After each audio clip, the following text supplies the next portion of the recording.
Hello everyone, welcome to enjoy learning with Palak. तो आज हम लोग स्टार्ट करेंगे बायोमोलिक्यूल्स चैप्टर। और ये चैप्टर कई बच्चों को टफ लगता है क्योंकि इसका एक रीज़न ये भी हो सकता है कि एनसीईआरटी में इस चैप्टर में कोई जैसे सीक्वेंस फॉलो नहीं हुआ है, क्योंकि इसमें कार्बोहाइड्रेट कहीं दे रखा है, प्रोटीन्स कहीं है, उसके बाद एक दो टॉपिक के बाद स्ट्रक्चर ऑफ प्रोटीन बता रखा है। तो कोई सीक्वेंस नहीं है, तो इसमें समझ आने में कई बार प्रॉब्लम होती है। पर मैं आपको ये पूरा चैप्टर एक सीक्वेंस में समझाऊंगी, तो आई होप आपको समझ आ जाएगा।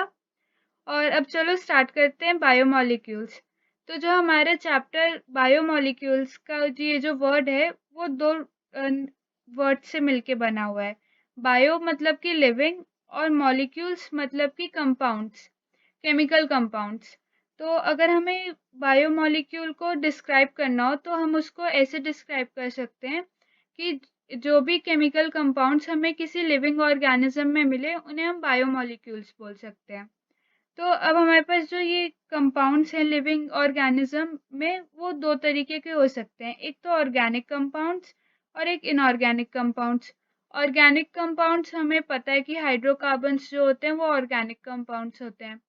और जो इनऑर्गेनिक कंपाउंड्स है उसमें जैसे कि NaCl, CaCO3, ये सब इनऑर्गेनिक कंपाउंड्स के एग्जांपल्स हैं। पर अब हमारे पास अगर कोई लिविंग टिश्यू है और उसको हमें पता लगाना है कि उसकी क्या केमिकल कंपोजिशन है, तो उसके लिए हम लोग एक टेस्ट कर सकते हैं। तो टेस्ट के लिए हम अगर कोई लिविंग टिश्यू ले रहे हैं तो लिविंग टिश्यू दोनों कोई भी ले सकते हो आप, लाइक प्लांट टिश्यू भी ले सकते हो, एनिमल टिश्यू भी ले सकते हो। अगर प्लांट टिश्यू ले रहे हो तो कोई लाइक लीफ का पार्ट ले लो, या एनिमल टिश्यू के लिए लिवर का कोई टिश्यू ले लो, तो उससे हो जाएगा। और लिविंग टिश्यू को अब जब हमने ले लिया तो उसको हम लोग ट्राइक्लोरो एसिटिक एसिड के अंदर ग्राइंड कर लेंगे। और इसका हमें फॉर्मूला याद रखना ज़रूरी है ट्राइक्लोरो एसिटिक एसिड का। और उसके बाद इसका एक थिक स्लरी बना के उसको फिर हम लोग छान लेंगे। जैसे कि चाय को आप लोग छानते ही होगे तो उसकी चाय पत्ती अलग हो जाती होगी और टी अलग हो जाता होगा। तो उसको जब छानेंगे तो हमें दो फ्रैक्शंस मिलते हैं। एक होता है फिल्ट्रेट वाला फ्रैक्शन जो कि एसिड सॉल्यूबल पूल होता है। तो इस फिल्ट्रेट वाले पार्ट में हमें वो सारे माइक्रो मॉलिक्यूल्स मिलते हैं जिनका जो वेट होता है वो 1000 डाल्टन से कम होता है। और जो हमारे पास दूसरा पार्ट हमें मिलता है उसके अंदर एसिड इनसॉल्यूबल फ्रैक्शन जो होता है, उनका जो मॉलिक्यूलर वेट होता है वो 1000 डाल्टन से ज़्यादा होता है। और इसके अंदर हमारे सारे बायो मैक्रो मॉलिक्यूल्स आते हैं, जैसे कि न्यूक्लिक एसिड्स, प्रोटीन्स। और जो माइक्रो मॉलिक्यूल्स होते हैं जो हमें एसिड सॉल्यूबल पूल में मिलेंगे, उसमें अमीनो एसिड्स आ सकते हैं या मोनोसैक्राइड्स, ये सब आ सकते हैं। अब उसके बाद हमारे पास, जैसे मैंने आपको पहले बताया कि लिविंग टिश्यू के लिविंग ऑर्गेनिज्म के अंदर हमें ऑर्गेनिक कंपाउंड्स भी मिलेंगे और इनऑर्गेनिक कंपाउंड्स भी मिलेंगे। तो ऑर्गेनिक कंपाउंड्स को तो हमें पता चल गया। अब इनऑर्गेनिक कंपाउंड्स हमें कैसे पता चलेगा कि लिविंग टिश्यू के अंदर कौन से इनऑर्गेनिक कंपाउंड्स हैं, या हैं भी या नहीं है। तो उसके लिए हम क्या कर सकते हैं कि जो हमारे पास लिविंग टिश्यू है उसको अगर आप वेट करोगे, जो उसका उस टाइम वेट आएगा वो हमारा वेट वेट होता है। पर उसको अगर हम ड्राई करने के बाद उसका सारा जो वाटर है वो इवेपोरेट होने के बाद अगर उसको दोबारा वेट करेंगे तो हमारे पास उसका ड्राई वेट आएगा।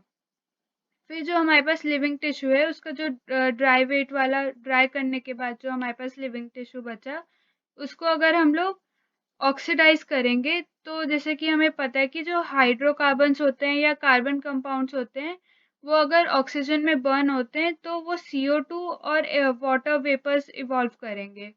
तो जब वो इवॉल्व करेंगे तो ये वाले CO2 और वाटर वेपर्स तो एटमॉस्फेयर में चले जाएंगे।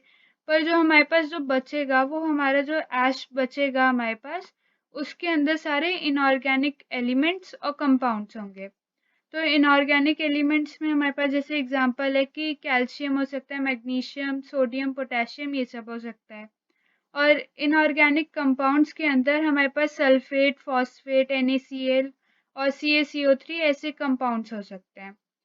तो ये सब तो ऑर्गेनिक इनऑर्गेनिक की बात हो गई। और एक और चीज़ कि ये जो इनऑर्गेनिक एलिमेंट्स और कंपाउंड्स हैं वो हमें एसिड सॉल्यूबल फ्रैगमेंट के अंदर मिलते हैं जब वो ट्राइक्लोरो एसिटिक एसिड वाला हम टेस्ट करते हैं। तो अब हमारे पास एक टेबल दे रखा है एनसीईआरटी में, उसके अंदर कंपैरिजन है कि जो एलिमेंट्स लिविंग और नॉन लिविंग जगहों में मिलते हैं, टिश्यूज या फिर मैटर्स में। तो हमारे पास लिविंग में तो एग्जांपल है ह्यूमन बॉडी का, और नॉन लिविंग में एग्जांपल है अर्थ क्रस्ट का। तो इसमें 2-3 चीज़ें आपको ध्यान में रखनी ज़रूरी है। लाइक ये टेबल रफली एक बार याद कर लोगे तो बेटर रहेगा।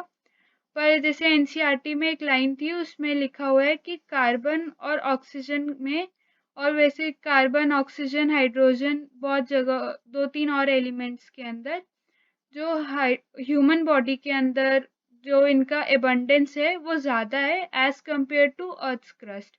तो जैसे आप देख सकते हो कि हाइड्रोजन जो है अर्थ के क्रस्ट में 0.14% है, बट ह्यूमन बॉडी में वो 0.5% है। और इसी की तरह कार्बन को भी अगर देखें तो अर्थ के क्रस्ट में वो 0.03% है, बट ह्यूमन बॉडी में वो 18.5% है। तो ये दो तो एग्जाम्पल्स एनसीईआरटी में दे रखे हैं। और एक और क्वेश्चन ये आ सकता है कि ऑक्सीजन की मतलब ह्यूमन बॉडी में सबसे ज़्यादा अमाउंट में कौन सा एलिमेंट प्रेजेंट है। तो ह्यूमन बॉडी में सबसे ज़्यादा अमाउंट में ऑक्सीजन प्रेजेंट होता है, और उसकी जो परसेंटेज है वो 65% है।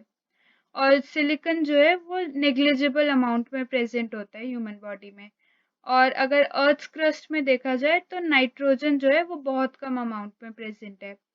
तो अभी तो यही सारी चीज़ें हैं, और इसके आगे वाले जो पार्ट है वो नेक्स्ट वीडियो में होगा। तो thanks for watching this video, and don't forget to like, share and subscribe my channel. Thank you.